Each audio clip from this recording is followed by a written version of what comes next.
The room exploded into applause the moment I stepped onto the stage. Bright lights swept across my body, briefly catching the metallic gleam of the small steel key resting against my chest. My heartbeat thundered in my ears, loud enough that I was sure someone else could hear it. From the center table, our CEO, Adrian Wolf, stood and raised his glass high, a confident smile stretched across his face. "If this project succeeds," he announced, his voice echoing through the ballroom speakers, "Maya Reynolds will see her salary doubled, and she will be promoted to director. You have my word." For a split second, everything around me slowed. Faces blurred. Applause became a distant roar. Have you ever been promised something so boldly, so publicly, that you believed your entire life had just shifted direction? I smiled, careful not to let my hands shake. This is it, I thought. After years of being overlooked, someone finally saw me. Not just my work, me. 7 months earlier, I was just another senior analyst buried deep inside a concrete office building, surrounded by identical gray cubicles and humming fluorescent lights. I spent my days building predictive models no one wanted to fund, solving problems no one wanted to acknowledge. I wasn't disliked. I wasn't incompetent. I was simply invisible. Until the day opportunity slammed into my life without warning. The company had secured a chance to pitch a revolutionary AI platform to Helix Industries, a global titan in consumer technology. Winning the contract would bring in nearly $18 million over 5 years, the largest deal the company had ever touched. But there was a brutal condition: a working prototype had to be delivered in 6 months. 6 months for a system that normally took more than 2 years to build. No executive wanted the risk. Failure meant becoming the name whispered in hallways, the example used in cautionary tales. Career suicide. That's when Adrian Wolf summoned me into his glass-walled office. I still remember how exposed I felt sitting across from him, how he leaned back in his leather chair, casually spinning an expensive pen between his fingers.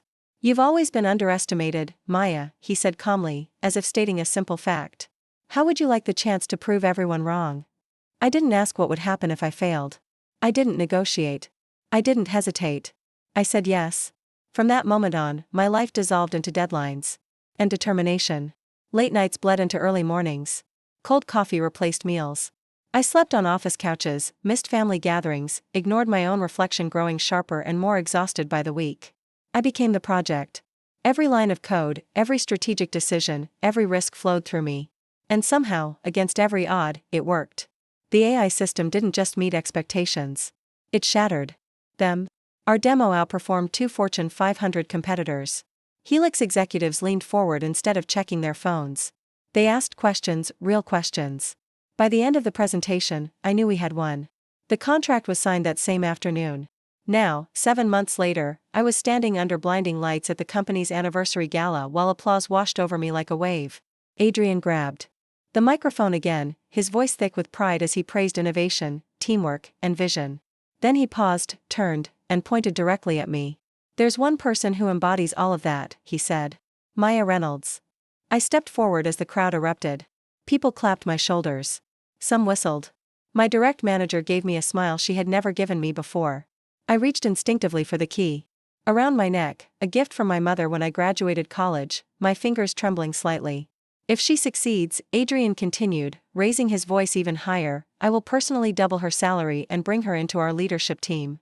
For the first time in my career, I felt undeniable. Seen. Respected. Valued. I closed my eyes for a brief moment and imagined what this meant. Paying off my mother's medical debt. Leaving my cramped apartment. Taking a real vacation, somewhere chosen because I wanted it, not because it was cheap. The key against my chest felt heavier, like a promise being sealed in front of witnesses. I believed him. The next morning, I walked into the office with a quiet certainty humming beneath my skin. Not arrogance, proof. Proof that merit still mattered. That hard work could carve a real future. Colleagues greeted me differently. Conversations paused when I entered rooms. Even my manager, Claire, who used to barely acknowledge me in meetings, stopped by my desk. "Big things coming, Maya," she said casually. That weekend, I allowed myself to plan again. Budgets. Timelines. A future that finally felt earned instead of imagined.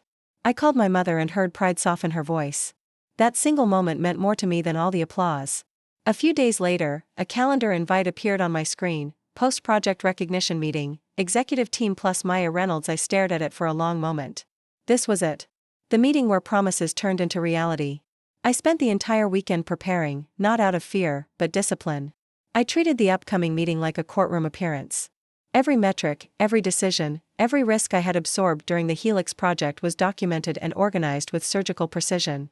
Color-coded folders covered my apartment floor, each one representing months of work no one else had been willing to touch. Cost reductions. Performance gains. Scalability projections. Client feedback praising leadership and execution. The numbers didn't exaggerate. They didn't flatter. They told the truth. By Sunday night, exhaustion settled deep into my muscles, but my mind stayed sharp. I pressed the small steel key between my fingers, letting its weight steady me. This meeting wasn't about ego or applause. It was about alignment. About promises spoken out loud, in front of witnesses, under lights no one could deny later. Monday morning arrived without ceremony. No congratulatory emails. No follow-up messages. No acknowledgement at all. The office looked unchanged. Gray walls. Fluorescent lights buzzing softly overhead. The same security guard nodded as I scanned my badge. Still, something felt wrong. The air was too neutral. Too ordinary for what had supposedly happened. Success usually leaves a trace. A ripple. This felt like it had been erased overnight. Claire didn't look up when I passed her desk. No smile. No comment. Just the quiet tapping of her keyboard, faster than usual, like she was trying to disappear into her screen. Two coworkers who had hugged me at the gala suddenly found urgent reasons to check their phones. Another turned down a side hallway to avoid crossing my path. I told myself not to read into it, but the silence followed me like a shadow that knew my name. The recognition meeting was scheduled for 9:30 a.m. When I entered the executive conference room, most of the leadership team was already there. A long polished table stretched across the room, surrounded by leather chairs that smelled faintly of cleaning solution and expensive coffee. Adrian Wolf sat at the head, scrolling through his phone as if nothing of consequence was about to occur. Other executives filtered in slowly. Polite nods. Empty expressions. No warmth.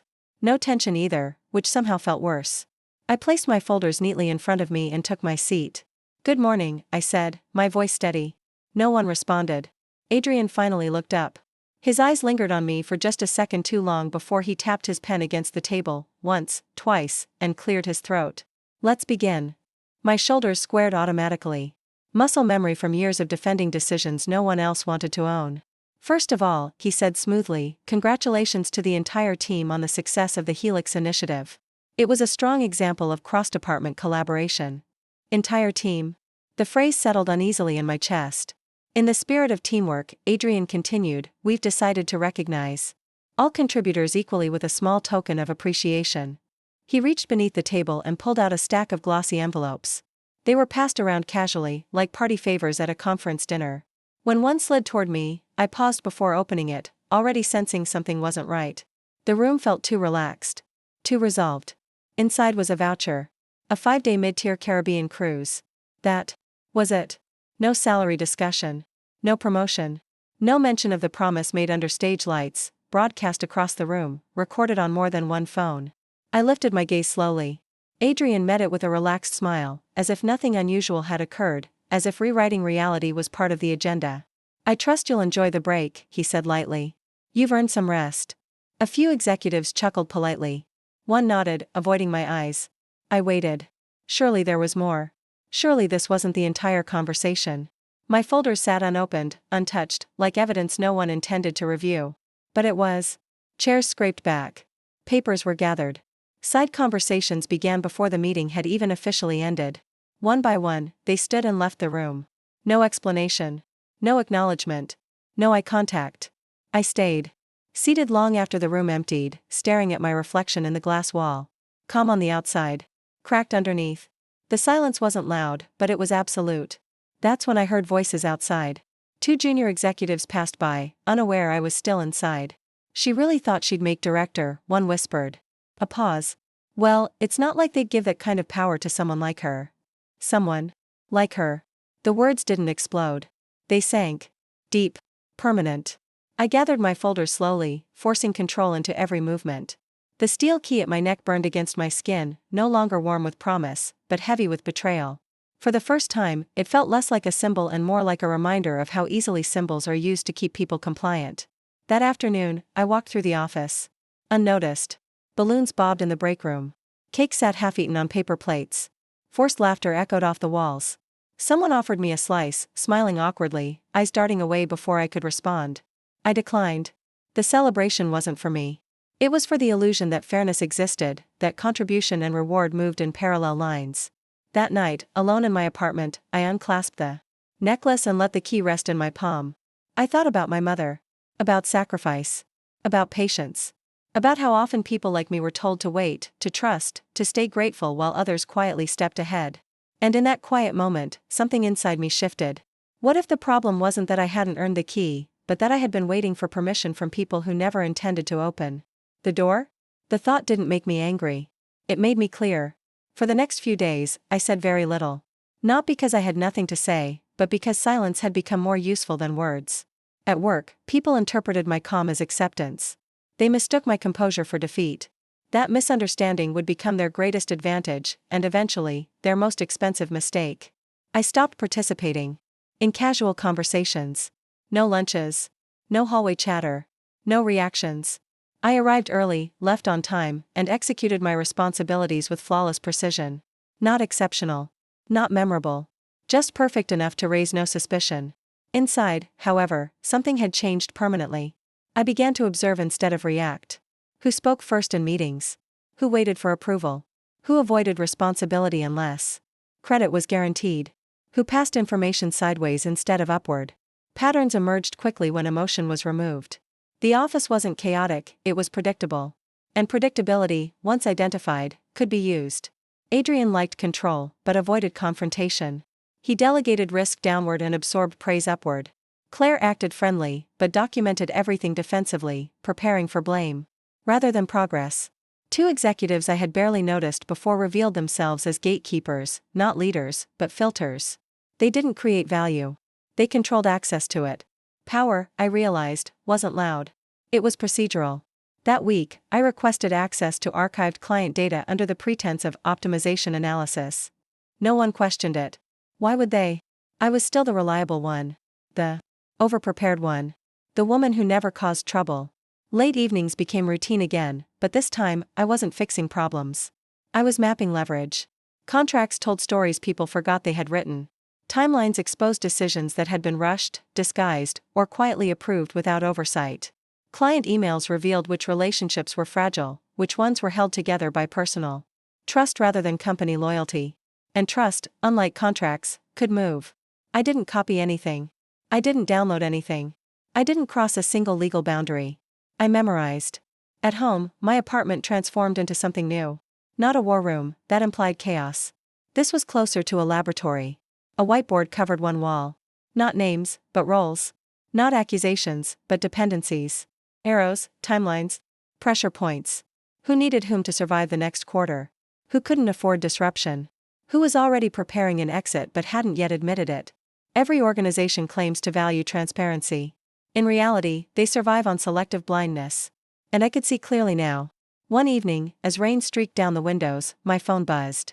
A message from an old client, one I had on board personally. Guided through 3 crises, and stabilized when the company nearly lost them.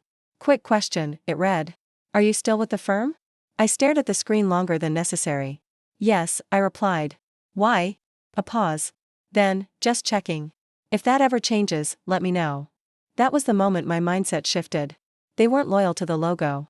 They were loyal to competence. After that, the signals multiplied. A delayed response from finance. A forwarded email that wasn't meant for me. A meeting rescheduled without explanation. Not attacks, adjustments. The organization was quietly rearranging itself around internal politics, and I was no longer at the center of the picture. Still, no one spoke to me directly. That silence confirmed everything. So I prepared with intention. I updated my portfolio, not publicly. Not online. I rewrote my experience not as tasks completed, but as systems stabilized. Outcomes instead of effort. Impact instead of loyalty. Every line stripped of emotion, designed to speak for itself. I reached out to people who had left the company under amicable circumstances. They were honest now. Careers stalled. Credit reassigned. Promises diluted until they meant nothing. Patterns aligned too cleanly. To ignore. None of this made me angry. What surprised me was how calm I felt. Anger would have made this reckless. Bitterness would have slowed it down. But clarity? Clarity was efficient. At work, I continued delivering results. Necessary wins. Quiet wins. The kind that kept systems stable without elevating anyone's reputation. Adrian relaxed. He believed the situation had resolved itself. That I had understood my place. I let him believe that. One afternoon, standing alone in the elevator, watching the numbers descend, I caught my reflection in the steel walls. Composed. Unreadable. The key rested against my collarbone, no longer heavy. It wasn't a promise anymore. It was a reminder. Not every door opens from the outside. Some require you to build an entirely new entrance. And when I stepped off the elevator, one thought was clear: I wasn't planning revenge. I wasn't planning escape. I was planning independence. And once that plan moved forward, the room would go quiet again, but next time, it wouldn't be me sitting alone in it. The first real move didn't come from me. It arrived quietly, disguised as something insignificant, a calendar notification forwarded without explanation. No subject line. No agenda. Just a time, a conference room, and a list of names that immediately rearranged everything I thought I understood about my position inside the company. I wasn't on it.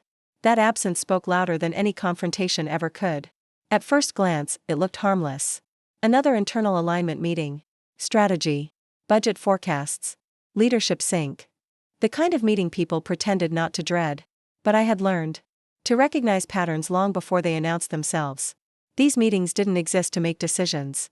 They existed to formalize decisions that had already been made elsewhere. And decisions made without you rarely benefit you.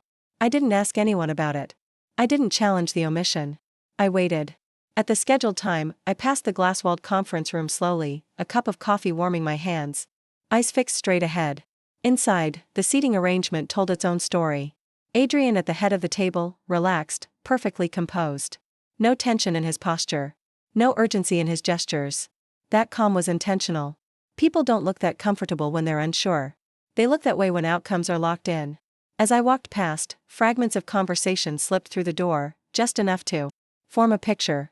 Words like restructure, visibility, and risk containment floated casually through the air, stripped of any human weight. My name appeared once. Spoken neutrally. Clinically. Not as a threat. Not as a leader. As a variable to be managed. Repositioning, Adrian said. The word landed heavier than it should have.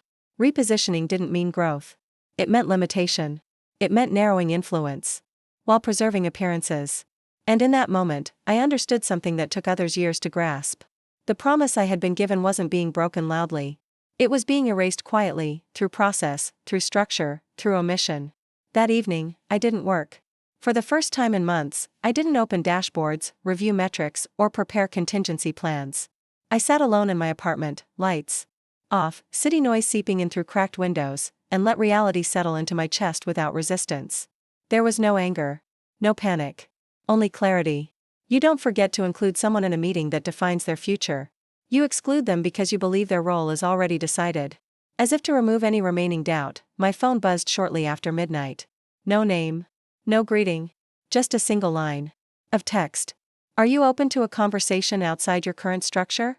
I read it slowly. Twice. Then again. The timing was precise, surgical. Whoever sent it wasn't guessing. They had been watching. People who understand power don't interrupt stability. They wait for fractures to appear. I didn't reply.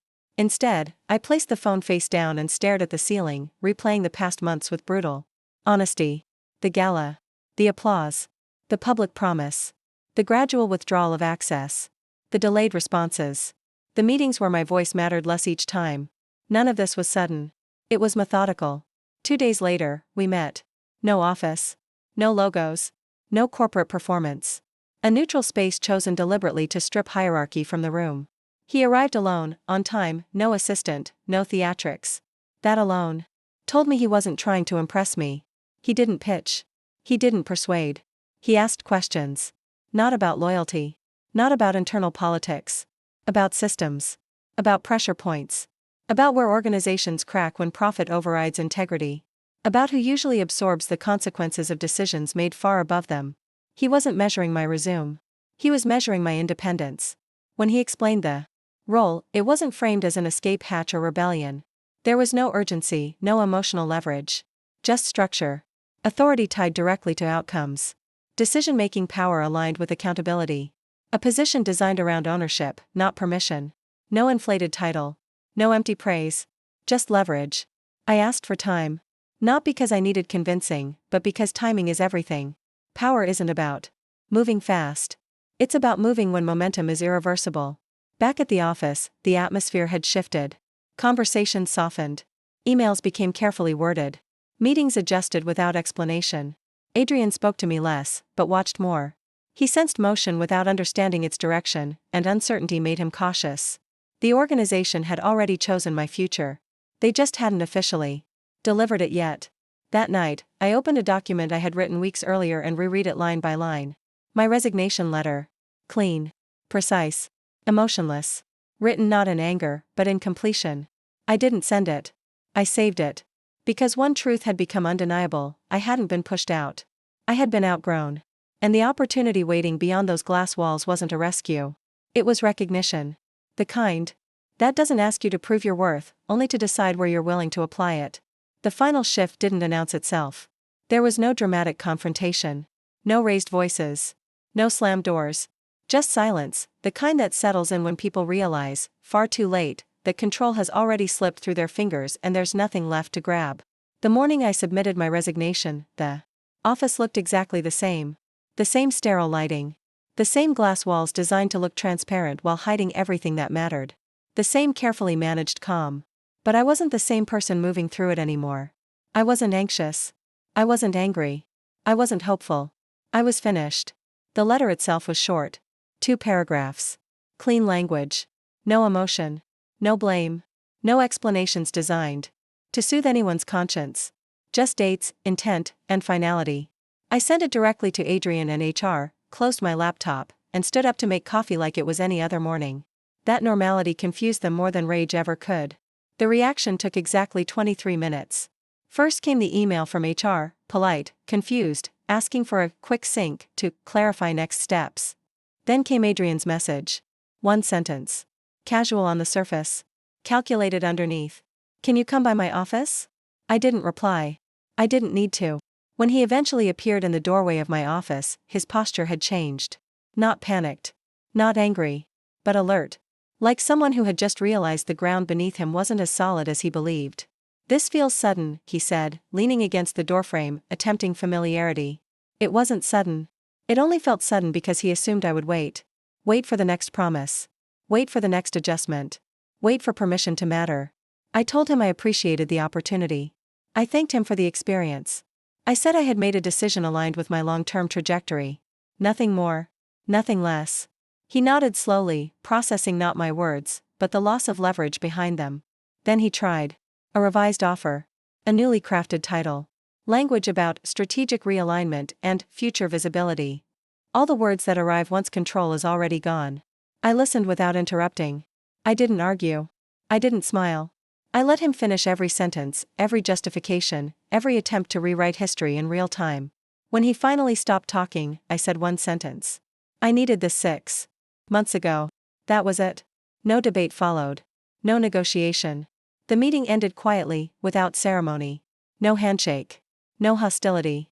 Just the shared understanding that something irreversible had happened, and neither of us could undo it. Word spread quickly after that. By lunchtime, people pretended not to know.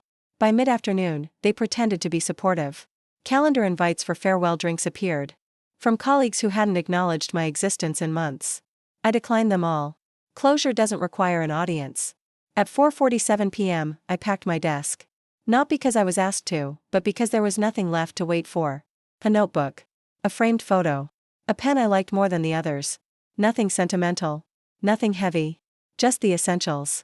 As I walked toward the elevator, I passed the conference room, where the repositioning meeting had taken place weeks earlier. The door was open now. Empty. Chairs neatly pushed in. Whiteboard wiped clean. No trace of the decisions that had almost reshaped my life. That's how failed power operates. It leaves no fingerprints. 3 days later, the first domino fell. Titan Corp requested a leadership review call. Not a casual check-in. Not an update. A review. They asked precise questions. About ownership. About accountability. About who actually built the systems now driving their projected growth. Names were mentioned, mine included. Not as a suggestion. As a requirement. The internal atmosphere shifted overnight. Emergency meetings multiplied. Doors closed more often. Voices dropped in hallways. Adrian called me twice. I didn't answer. By the end of the week, Titan Corp made their position unmistakably clear. They would continue the partnership, but only under leadership they trusted. Leadership they had worked with directly. Leadership that understood the product beyond polished slides and rehearsed talking points. Leadership that wasn't Adrian. The board intervened. Publicly, it was framed as strategic restructuring. Privately, it was chaos. Investors asked uncomfortable questions. Shareholders demanded explanations. The illusion of stability cracked under pressure. And I watched none of it from the inside. Because while the company scrambled to contain the damage, I was already somewhere else, sitting in a boardroom where my presence wasn't symbolic. Where my voice wasn't filtered. Where my decisions carried consequences. The offer I accepted didn't triple my compensation by accident. It did it because leverage had finally shifted to where it belonged. Titan Corp followed. Not loudly. Not dramatically. Projects transitioned quietly. Contracts adjusted. Priorities realigned. By the time the industry realized what had happened, the outcome was already sealed. The company that once applauded me on stage issued press releases about new directions and fresh leadership. The same executives who dismissed my value slowly disappeared from relevance. Adrian resigned 2 months later. No announcement. No farewell email. Just absence. I didn't celebrate. Because real victory doesn't look like fireworks or revenge. It looks like peace. It looks like waking up without dread. It looks like knowing your work will never again be buried under someone else's name. Months later, I stood across the street from that old building. The logo was gone. The glass looked dull. The lobby sat dark and empty, stripped of the energy it once pretended to hold. I didn't feel anger. I felt confirmation. They hadn't lost because I fought them. They lost because they underestimated silence. Because they mistook patience for weakness. Because they believed power only existed where they could see it. I turned away without looking back. Some doors are never meant to open. Because the moment you stop knocking, you realize you were never meant to walk through theirs. You were always meant to build your own.